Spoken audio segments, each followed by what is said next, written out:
드리는 우리 가족분들은 우리 가족들과 함께 허그해 주면서 이렇게 사랑합니다, 축복합니다 이렇게 인사해 주셨으면 좋겠어요. 네, 감사합니다. 평소에 저와 친하게 지내는 형님 목사님이 지난주에 저희 교회에 찾아오시게 되었어요. 코로나로 인해 요즘 사역하기가 너무나 힘들다고 서로 이런저런 이야기를 하다가 하소연하다가 그 형님 목사님이 저에게 드라마 한 편을 소개를 해 주시더라고요. 그 형님 목사님 너무나 바쁘게 사역을 하신 분이시기 때문에 드라마를 볼 시간이 없거든요, 제가 알기로는. 그리고 그 형님 목사님 조금이라도 짬이 나면 어찌하든지 하나님 앞에서 더욱더 하나님과 더욱 친밀한 관계를 맺기 위해 그렇게 애쓰는 목사님이세요. 그런 분이 제가 힘들어하는 모습을 보면서 김 목사, 이럴 때일수록 더욱 하나님 앞에서 기도해야 돼, 이럴 때일수록 말씀 붙잡고 더욱더 하나님 앞에서 매달려야 돼 라고 권면해 주신 것이 아니라 저에게 뭘 하라고 했다고요? 드라마 한 편을 보라고. 네, 드라마 한 편을 보라고 저에게 소개를 해 주시더라고요. 그것도 철지난, 지금 올해가 몇 년도죠? 2021년도. 그것도 철지난 2018년도에 방영된 나의 아저씨라는 드라마를 보라고 저에게 소개해 주더라고요. 혹시 나의 아저씨, 우리 온라인으로 예배하는 우리 성도님들 가운데도 나의 아저씨라는 드라마를 보신 우리 성도님이 계실 겁니다.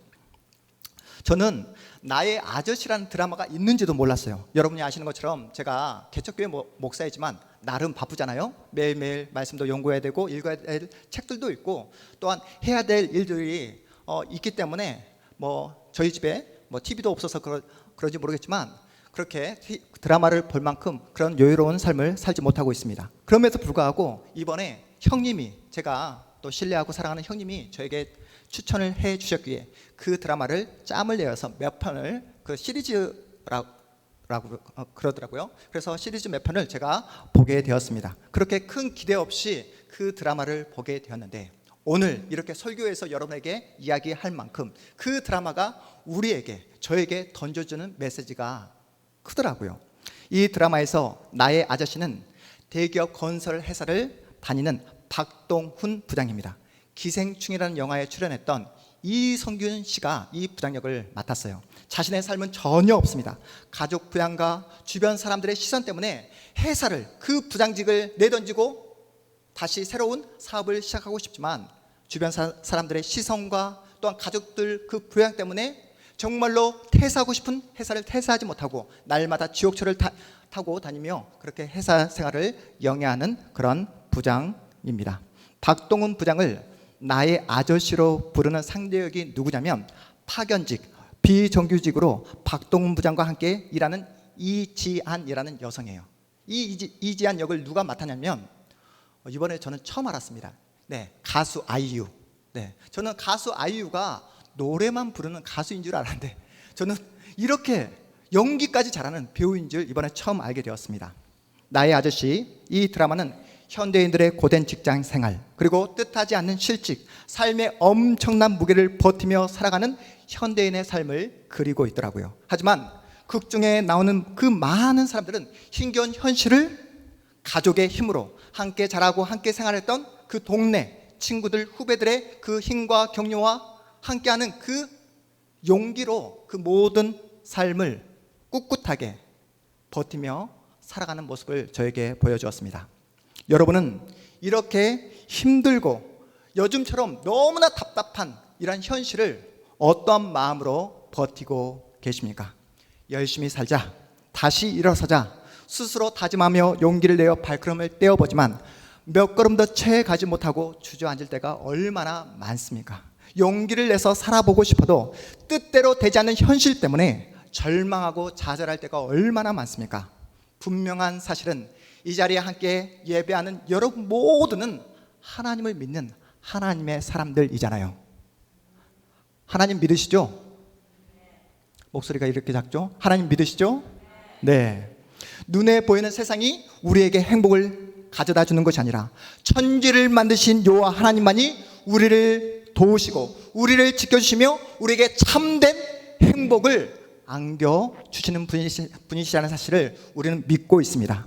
그 여호와 하나님만이 오늘 본문의 말씀처럼 나의 빛이요 나의 구원이시며 내 생명의 능력이라는 사실을 우리는 믿고 그렇게 신앙생활을 하고 있어요. 그런데 우리의 실제 현실은 어떻습니까?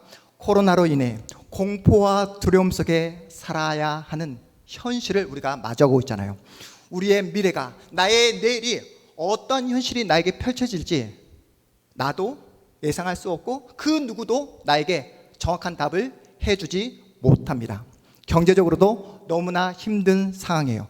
너나 할 것 없이 힘들다고 어렵다고 말합니다. 코로나 바이러스도 문제지만 여러분 더 큰 문제가 무엇이죠? 먹고 살 길이 막막하잖아요. 그래서 너무나 어렵다, 힘들다, 막막하다 하소연하는 분들이 우리 주변에서 쉽게 찾아볼 수 있습니다.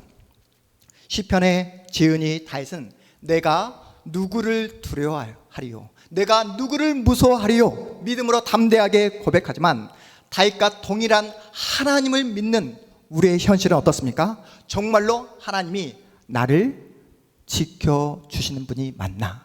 하나님이 정말로 나를 가장 선한 길로, 가장 복된 길로 지금도 인도하고 계시는가? 라는 질문을 던질 수밖에 없는 그런 어려운 현실을 우리가 살아가고 있잖아요. 물론 이 자리에 함께 예배하는 여러분은 하나님이 살아 계시다는 것을 전혀 의심하지 않을 거예요.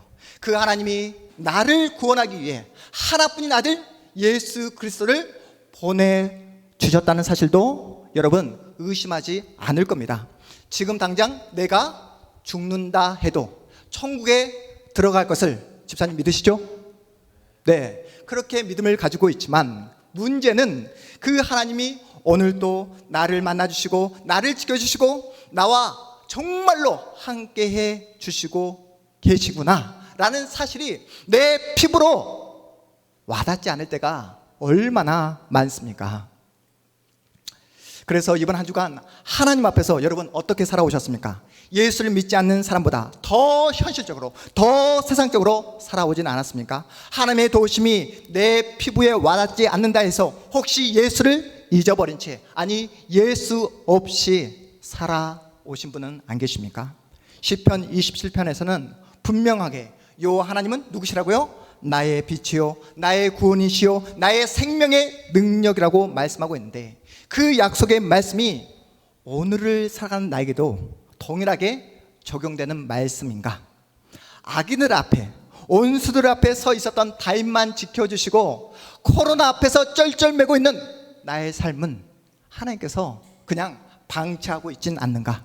코로나 4차 대유행이 발생한 이 엄혹한 현실 속에서 하나님은 지금 무엇을 하고 계시는가? 하나님을 믿고 있는 나의 삶이 왜 이리도 고단하고 힘들단 말인가? 전혀 빛이 보이지 않는 이 어두운 터널을 언제쯤 벗어날 수 있단 말인가? 아무리 기도를 해도 응답되지 않는 나의 현실 때문에 마음의 어려움을 가지고 오늘 또 이 자리에 나오신 우리 성도님도 계실 겁니다. 그런데 여러분 잘 생각해 보십시오.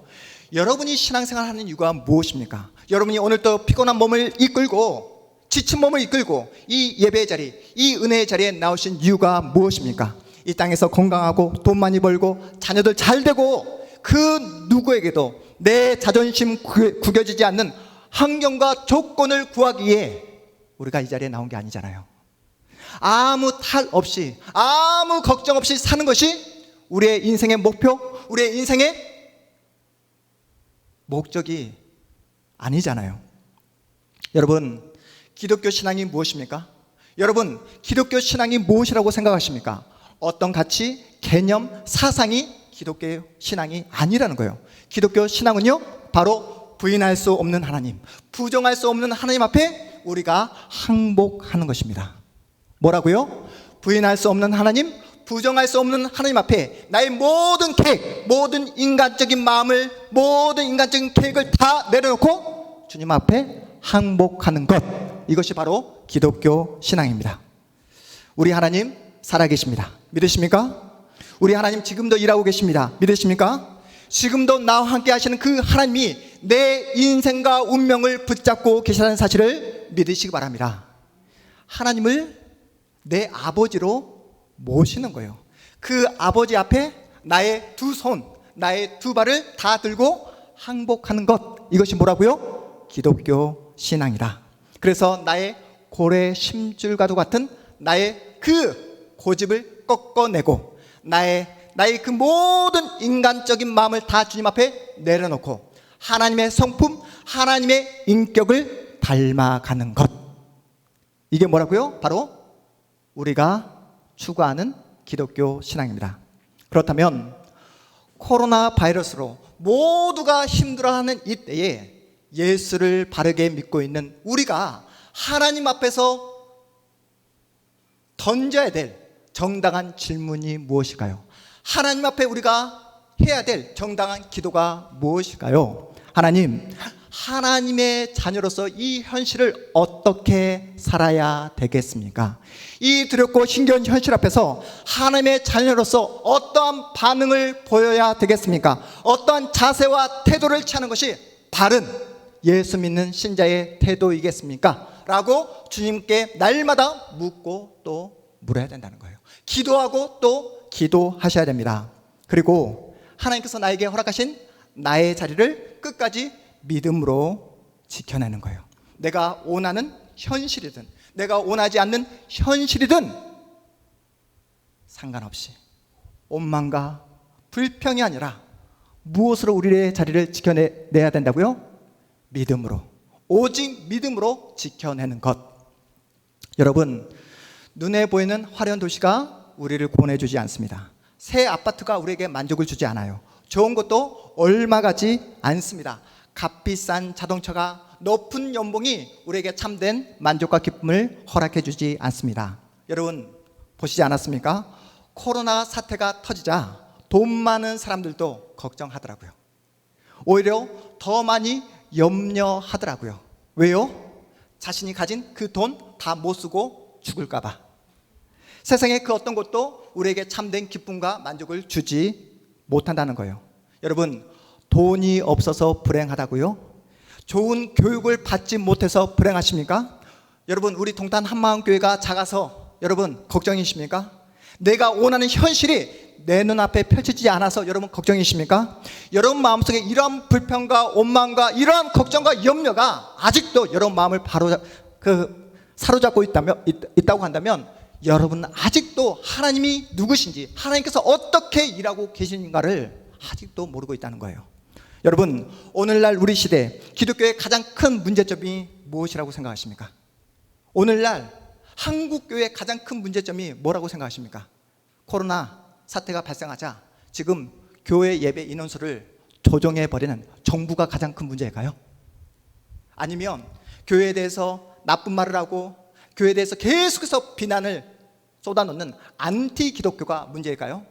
아니면 한국교회를 흔들어버리고 한국교회 안에 엄청난 파장을 일으킨 코로나 바이러스를 전국적으로 확산시킨 어떤 집단이요? 신천지가 가장 큰 문제일까요? 그렇지 않습니다. 가장 큰 문제는 하나님이 누구신지, 하나님께서 진정 나에게 무엇을 요구하시는지, 하나님에 대한 그러한 생각, 그런 하나님을 향한 그런 마음의 태도가 전혀 없는 것이 요즘 오늘날 한국교회 신자의 가장 큰 문제인 것입니다. 주일날 예배 한번 드렸다 해서 신자로서 해야 될 책임을 다 했다라고 생각하시면 안 된다는 거예요. 여러분, 우리가 매일매일 무엇을 읽고 그 말씀을 붙잡고 기도하고 있잖아요. 하나님의 말씀을 우리는 매일매일 읽잖아요. 기도하고 계시잖아요. 그런데 말씀으로 하루를 시작하고 기도한다 해서 신자로서 해야 될 그 모든 의무를 다 했다라고 생각하시면 안 된다는 거예요. 누가 보지 않더라도 정직하게 살아가고 매일매일 하나님의 사람으로 성실하게 거룩하게 살아가고 나쁜 마음 먹지 않고 내가 만나는 모든 사람들에게 하나님의 살아계심을 나의 온몸으로, 나의 존재로 보여주는 것, 이것이 바로 우리의 책임이며 신자된 우리가 해야 될 우리의 몫이다라고 우리에게 말씀하고 있는 거예요. 그런데 우리는 어떻게 행동합니까? 하나님, 지금은 안 됩니다. 하나님, 지금은 못합니다. 하나님이 제 형편을 더 잘 알고 계시잖아요. 지금 나에게 돈이 없습니다. 나에게 건강이 없습니다. 이런 형편 속에서 제가 어찌 하나님을 향해 온 마음 다해 섬길 수 있겠습니까? 제 환경이 좀 더 나아진 다음에요. 건강해진 다음에요, 제가 돈을 더 많이 번 다음에 그때 가서 제가 하나님을 온 마음 다해 섬기겠습니다 라고 이렇게 내일로, 모레로 우리가 해야 될 의무와 책임을 미루며 또한 포기하며 살아가는 신자들이 너무나 많다는 거예요. 여러분, 지금 내 모습이 잘 나가든 못 나가든 상관이 없습니다. 여러분 보시기에 그날이 그날 같고 어제와 오늘이 별반 다르지 않는 그 상황 속에서도 그 자리에서 여러분에게 허락된 여러분의 자리에서 어떻게 살아가라? 하나님의 자녀답게 살아가라. 하나님을 모시고 하나님을 아버지로 모시고 살아가는 그런 하나님의 사람으로 살아가라 라고 우리에게 말씀하고 있는 거예요. 그러하기에 하나님의 자녀이기에 우리는 인내하며 기다리며 하나님의 자녀이기에 누가 보지 않더라도 우리는 정직하게 거룩하게 신실하게 살아가고 있는 것입니다. 목사님, 말이 쉽지 그렇게 살기란 쉽지 않습니다 라고 이렇게 이야기하는 분들이 계실 거예요. 여러분, 맞습니다. 이렇게 살기란 쉽지 않고 어렵습니다. 내 힘으로 이렇게 살 수 없습니다. 내 능력으로 감당할 수 없습니다. 그래서 매일매일 우리의 영혼을 무엇으로 채워야 된다고요? 무엇으로? 날마다 나의 영혼을 예수로 말씀으로 내 영혼을 채워야 된다라고 우리에게 말씀하고 있는 거예요. 말씀의 영이신 성령 하나님의 인도를 받아야 된다라고 우리에게 말씀하고 있는 것입니다. 날마다 기도해야 된다라고 우리에게 말씀하고 있는 거예요. 우리는 세상의 그 어떤 것을 가져야 만족하고 기뻐하는 존재가 아니라 날마다 예수로, 날마다 예수 안에서 기뻐하도록 그렇게 지음을 받은 존재다라고 우리에게 말씀하고 있습니다. 여러분이 눈물을 흘리고 있는 그 현장 한가운데에 한숨을 쉴 수밖에 없는 나의 삶의 그 현장 한가운데에 누가 함께 하신다고요? 오늘 우리에게 생명의 말씀을 건네주시는 하나님이, 우리 아버지께서 우리와 함께 하신다라고 성경이 우리에게 말씀하고 있습니다. 하나님 살아계십니다. 그 하나님이 우리와 함께하고 계십니다. 우리 하나님 전능하십니다. 하나님은 못하실 일이 없습니다. 전혀 소망이 없는 그 사막에 소망과 희망의 길을 내시는 분이 우리 하나님이시며, 전혀 물이 없는 그곳에 그 광야의 생명수를 내시는 분이 우리가 믿고 있는 하나님인 줄 믿으시기 바랍니다. 모두가 아니다, 모두가 틀렸다, 더 이상 소망이 없다 하는 그 상황 한가운데서 반전의 그 놀라운 기적을 만들어내시고 사방이 다 막혀 있을 때에 하늘의 기적을 만들어내시는 분, 바로 그분이 우리 아버지이십니다. 저의 솔직한 마음은 우리 동탄 한마음교회 모든 성도님들이 다 잘 사셨으면 좋겠습니다. 돈 때문에 더 이상 어려움과 서러움을 당하지 않았으면 좋겠어요. 한마디로 여러분 모두가 부자가 되셨으면 좋겠습니다. 부자가 되었으면 좋겠다 이야기하는데 별로 안 좋으십니까? 네. 할 수만 있다면 세상에서 영향력도 나타내시고 소위 말하는 잘 나가는 인생들을 살아가셨으면 좋겠어요. 걱정 없이 편안하게 건강하게 오래오래 살아가는 우리 성도님들이 되셨으면 좋겠습니다. 그런데 여러분 그거 아십니까? 성경은 우리에게 단 한 번도 세상에서 잘 나가라고, 세상에서 유명해지라고, 세상에서 유능해지라고 단 한 번도 우리에게 요구하신 적이 없다는 것. 우리의 믿음의 선배인, 또 오늘의 본문의 저자인 다윗이 일평생 단 한 가지 소망하고 바라는 것이 뭐라고 지금 고백하고 있습니까? 우리 본문 4절 말씀 우리 함께 읽어보도록 하겠습니다. 4절 말씀입니다. 함께 읽습니다. 시작. 내가 여호와께 바라는 한 가지 일, 그것을 구하리니 곧 내가 내 평생에 여호와의 집에 살면서 여호와의 아름다움을 바라보며 그의 성전에서 사모하는 그것이라. 아멘. 하나님을 모르는 세상 사람들은 하늘 높은 줄 모르고 계속해서 더 높아지기 위해 아침부터 저녁 늦게까지 땀을 흘리며 애를 쓰며 살아가고 있습니다. 그래서 성공하면 그들이 어떻게 반응하죠? 세상 사람들은 성공하면 자기를 드러냅니다. 자기를 뽐냅니다. 자기 과시합니다. 교만에 빠지게 됩니다. 그러다 실패하고 좌절을 하게 되면 세상 사람들, 예수를 믿지 않는 세상 사람들 어떻게 반응합니까? 세상을 원망하고 세상을 향해 불평하다가 자폭해 버리잖아요. 그러나 하나님의 자녀인 우리는 어떻게 반응합니까? 성공하면 누구에게 감사하고? 하나님께 감사하고, 실패하고 좌절한 그러한 상황이 나에게 찾아오게 되면 우리는 예수를 믿지 않는 세상 사람들처럼 똑같이 눈물을 흘리며 세상을 향해 절망하며 또한 좌절하고 자폭해 버립니까? 그렇지 않습니다. 우리는 예수를 믿기에 다시 한번 하나님 앞으로 다가와서 하나님께 엎드리며 하나님의 은혜를 구하며 기도하는 자리로 나온다는 사실입니다. 다시 설교 서두에서 제가 말씀드린 나의 아저씨라는 그 드라마에서 제 마음에 큰 감동을 준 한 장면을 여러분에게 소개해 드리겠습니다. 주인공 박동훈 부장은 3형제 중에 둘째입니다. 둘째. 큰형은 대기업을 다니다가 중간에 명예퇴직을 당하게 되고 또한 여러 가지 사업을 시도해 보지만 쫄딱 망하게 됩니다. 엄청난 빚을 지게 되고 그래서 부인과도 별거하게 되고 홀어머니와 함께 살아가는 그러한 신세가 되고 맙니다. 그리고 막내는 그 한때 잘 나가는 영화 감독이었어요. 그런데 변화하는 그 영화, 그 어떤 문화에 적응하지 못해서 영화판에서 쫓겨나게 됩니다. 그 모두 세 삼형제 모두 고학력자들이에요. 그래서 그런데 큰형과 막내가 뭐 이것저것 다 해보지만 다 안 돼서 끝내 뭐 어떤 일을 하게 되냐면 그 건물 청소 일을 맡아서 그 가장 밑바닥 일을 하게 됩니다. 다시 말해서 세상의 잣대로 보면 한마디로 실패한 인생이에요.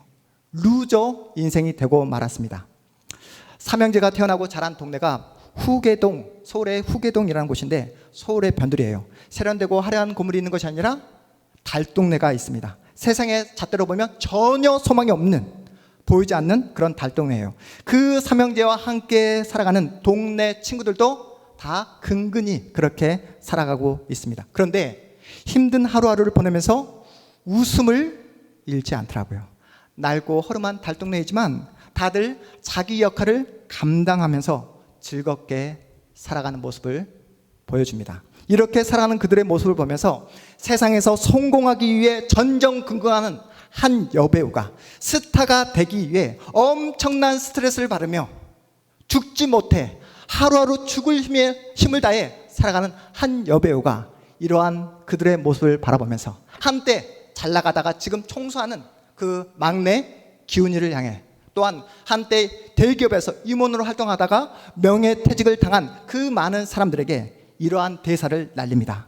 망가져도 괜찮구나. 망해도 살아갈 수 있구나. 망하면, 실패하면 죽는 줄 알았는데 망해도 실패해도 웃으며 살아갈 수 있구나. 저만 감동받고 있습니까?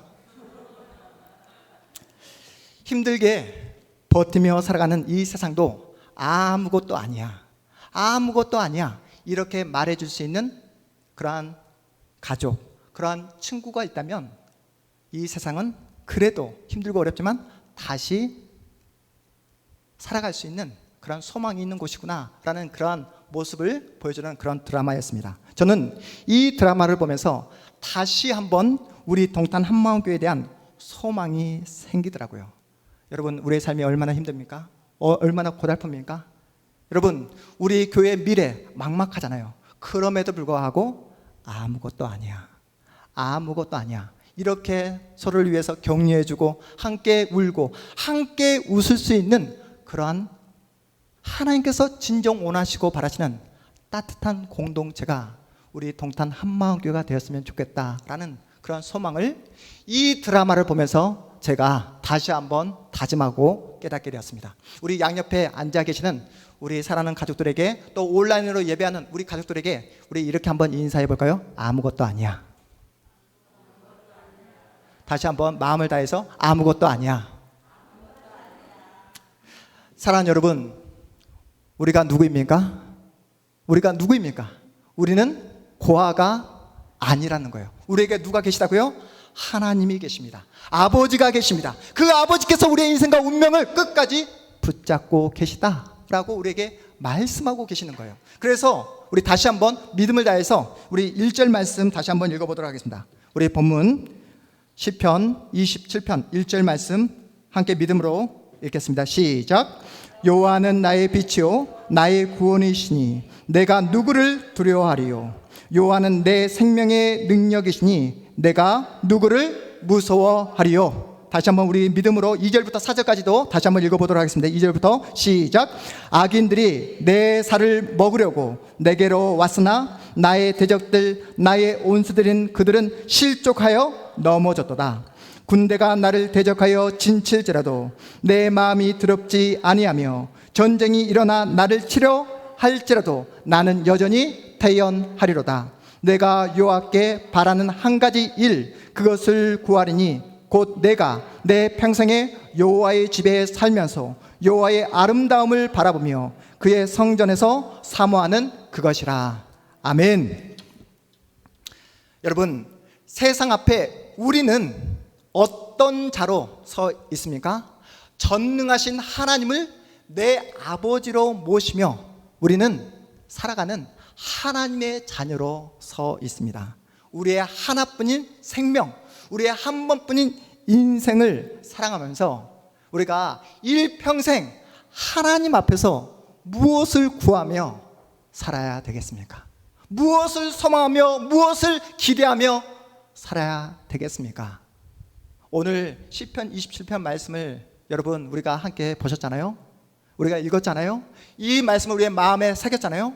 우리의 일평생 우리의 한 가지 소원을 다윗처럼 그렇게 소원해 보자고요. 나의 한 가지, 나의 일평생 소원 한 가지는 바로 하나님의 아름다움을 보는 것입니다. 하나님을 사랑하는 것입니다. 하나님의 자녀로서 우리가 해야 할 것은 그래서 감사하는 거예요. 뭐라고요? 감사하는 것. 하나님 앞에서, 내 이웃들 앞에서, 우리 가족들 앞에서 구별된 하나님의 사람으로 살아내는 것입니다. 그렇다면 여러분, 구별된 하나님의 사람으로 살아내는 것, 구체적인 삶의 모습이 어떠해야 될까요?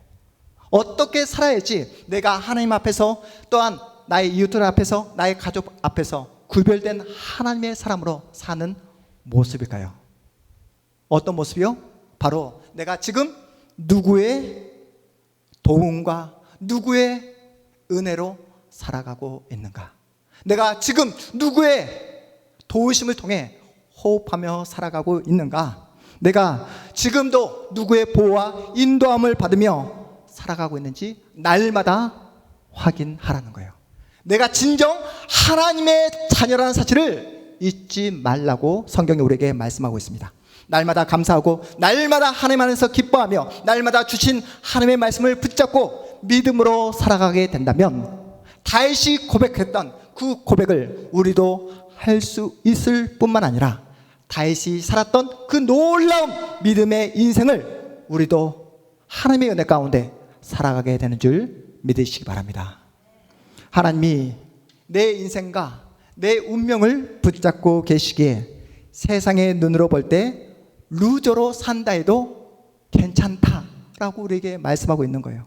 하나님께서 우리에게 말씀하고 계십니다.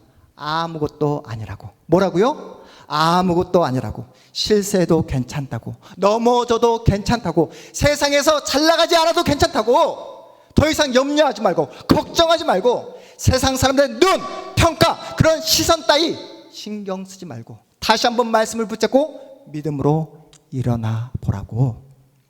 더 이상 환경 때문에, 조건 때문에 염려하고 또한 걱정하지 말고 너의 인생, 너의 운명 누가 붙잡고 있으니? 하나님께서 붙잡고 있으니. 너의 앞으로의 미래 누가 붙잡고 있으니? 하나님 아버지께서 붙잡고 있으니 절대로 너의 인생 절망으로 실패로 끝나지 않으니 너의 인생 그 모습 그대로 내가 받아주고 너의 인생을 내가 축복하고 있으니 아무것도 아니라고, 우리에게 아무것도 아니라고 용기를 내서 믿음의 길을 다시 한번 걸어보라고 우리에게 말씀하고 계십니다. 여러분, 앞으로 여러분의 인생을 어떻게 살아가시겠습니까?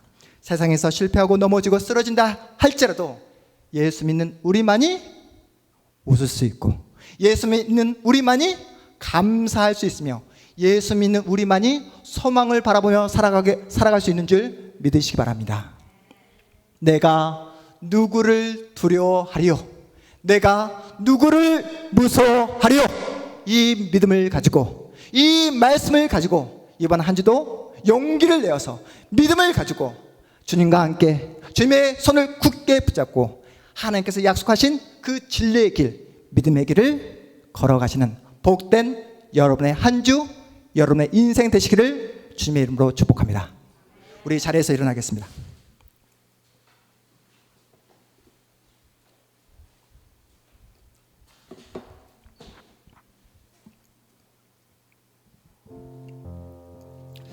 오늘 우리